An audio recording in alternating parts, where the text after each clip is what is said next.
ये लेन देन हो सकती है खतरे की घंटी, आ सकता है इनकम टैक्स का नोटिस। तो आज हम आए यहाँ पे डिस्कस करने के लिए कि इनकम टैक्स डिपार्टमेंट आपको किन किन बातों पे नोटिस दे सकता है और उससे आपको बचने का क्या उपाय है। तो मेरे साथ में आज हैं चार्टेड अकाउंटेंट रोहित गर्ग जी गाजियाबाद से। तो अपना बहुत ही प्रेशियस टाइम दिया इन्होंने मेरे को आज। तो रोहित जी आप प्लीज बताइए यहाँ पर कि क्या इसका कारण है। Thank you Akshay ji. Friends, मैं सीए रोहित गर्ग। आज हम यहाँ पे डिस्कस करने आए हैं ऐसे कौन कौन से लेन देन हैं जिसकी वजह से इनकम टैक्स डिपार्टमेंट आपको नोटिस दे सकता है। इनकम टैक्स डिपार्टमेंट आपसे इंक्वायरी कर सकता है कि आपके द्वारा जो ट्रांजेक्शन की गई है इसके आपके पास सोर्स ऑफ इनकम क्या थी, या इन ट्रांजेक्शन की वजह से आपको इनकम टैक्स पेनल्टी और इंटरेस्ट का सामना करना पड़ सकता है।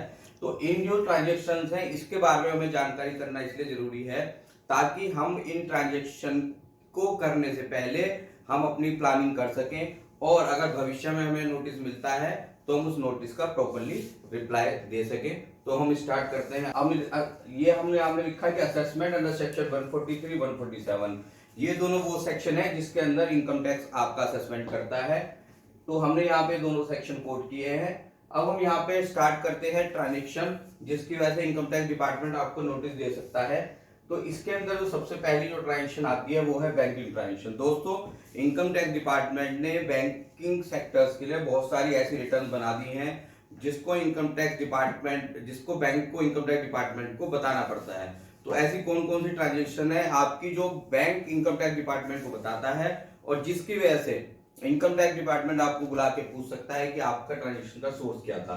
तो इसके अंदर सबसे पहली ट्रांजेक्शन आती है वो होती है कैश डिपॉजिट की। उसके बाद जो ट्रांजेक्शन आती है, पीछे करें, मैं भी बोलता हूँ बीच में। हाँ।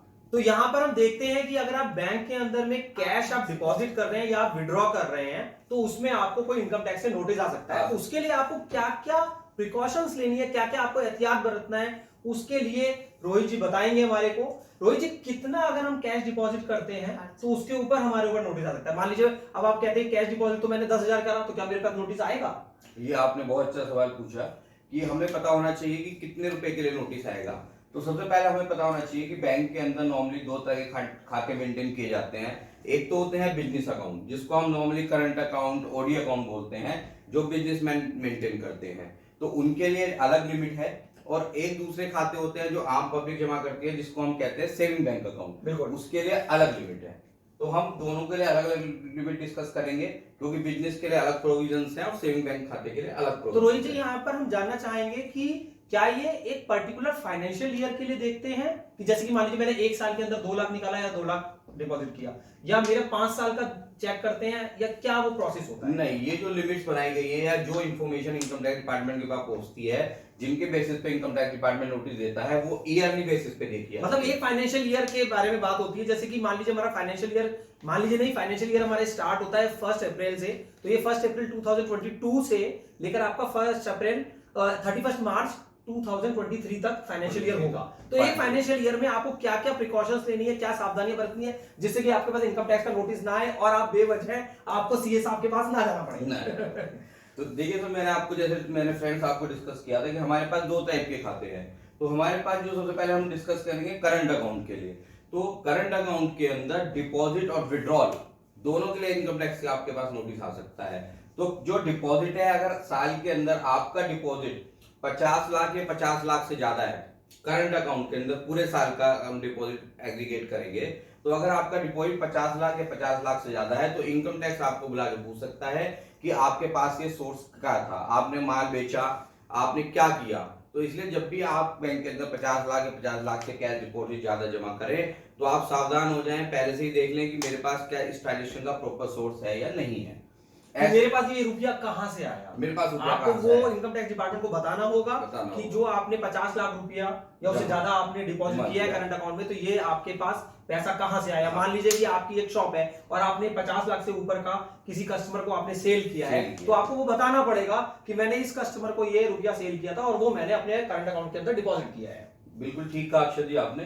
तो आपके पास सोर्स होना चाहिए, कोई दिक्कत नहीं है, अपने अकाउंट के अंदर 5 करोड़ 50 करोड़ भी जमा कर सकते हैं अगर आपके पास सोर्स है। मतलब आप अनलिमिटेड पैसा आप डिपॉजिट कर सकते हैं, अगर आप उसको जस्टिफाई कर सकते हैं तो आप डिपॉजिट कर सकते हैं। क्योंकि बहुत सारे बिजनेस का नेचर ही ऐसा होता है कि वहां पे कैश सेल ही होती है, तो इसलिए वहां पे कैश जमा करना ही पड़ता है। ठीक है, इसी तरीके से करंट अकाउंट के अंदर जो हम बिजनेस अकाउंट की बात कर रहे हैं, फिर वहां पे विड्रॉल के लिए भी है। अगर पूरे साल के अंदर आपने करंट अकाउंट के अंदर 50 लाख से ज्यादा विड्रॉल किया है, 50 लाख से ज्यादा विड्रॉल तो किया है, उसके लिए भी इनकम टैक्स आपसे पूछेगा कि आपने विड्रॉल क्यों किया है। क्योंकि आप कोई भी ट्रांजैक्शन बैंक के थ्रू कर सकते हैं, आप एनईएफटी कर सकते हैं, आरटीजीएस कर सकते हैं, आईएमपीएस कर सकते हैं, तो आप इसलिए इतना क्यों विड्रॉल कर रहे हैं? तो इसलिए उसके लिए भी आपको जो है कोशिश करनी चाहिए कि विड्रॉल कम से कम करें। लेकिन कुछ बिजनेस ऐसे होते हैं जहां पे कैश विड्रॉल करना आवश्यक होता है, खर्चे इस तरह के होते हैं, बट तो उसका जस्टिफिकेशन आपको उसका देना आपको पड़ेगा। जस्टिफिकेशन के लिए तैयार रहना चाहिए। तो रोहित जी, हम यहाँ पे फिर बात करते हैं सेविंग अकाउंट के लिए। शायद हम करंट अकाउंट के बारे में समझ चुके हैं यहाँ करंट अकाउंट के बारे में हम डिस्कस कर चुके हैं। तो सेविंग अकाउंट के अंदर कैश विड्रॉल के लिए कोई नोटिस का प्रोविजन नहीं है, वहां आप कैश विड्रॉल कर सकते हैं। लेकिन सेविंग अकाउंट के अंदर 10 लाख या 10 लाख से आप ज्यादा जमा करते हैं पूरे साल के अंदर, तो इनकम टैक्स डिपार्टमेंट आपको बुला के पूछेगा, आपसे सोर्स पूछा जाएगा कि इस इनकम का आपके पास सोर्स क्या था, कहां से रुपया आया जो कि आपने डिपॉजिट किया जो है। आपने डिपॉजिट। मान लीजिए कि आपने कोई प्रॉपर्टी सेल करी और आपने उसके अंदर 20 लाख रुपए डिपॉजिट कर दिया, तो इनकम टैक्स पूछेगा ये रुपया कहां से आया। कहां से? तो आप ये नहीं कह सकते कि मैंने प्रॉपर्टी सेल करी थी, क्योंकि प्रॉपर्टी के लिए भी हमारे पास कुछ लिमिट है, उसके बारे में किसी और वीडियो में बात कर सकते नेक्स्ट हैं। स्लाइड में डिस्कस करेंगे। तो विड्रॉल आप कितना भी कर सकते हैं सेविंग अकाउंट से, लेकिन अगर आप उसके अंदर डिपॉजिट करेंगे तो उसका आपको जस्टिफिकेशन देना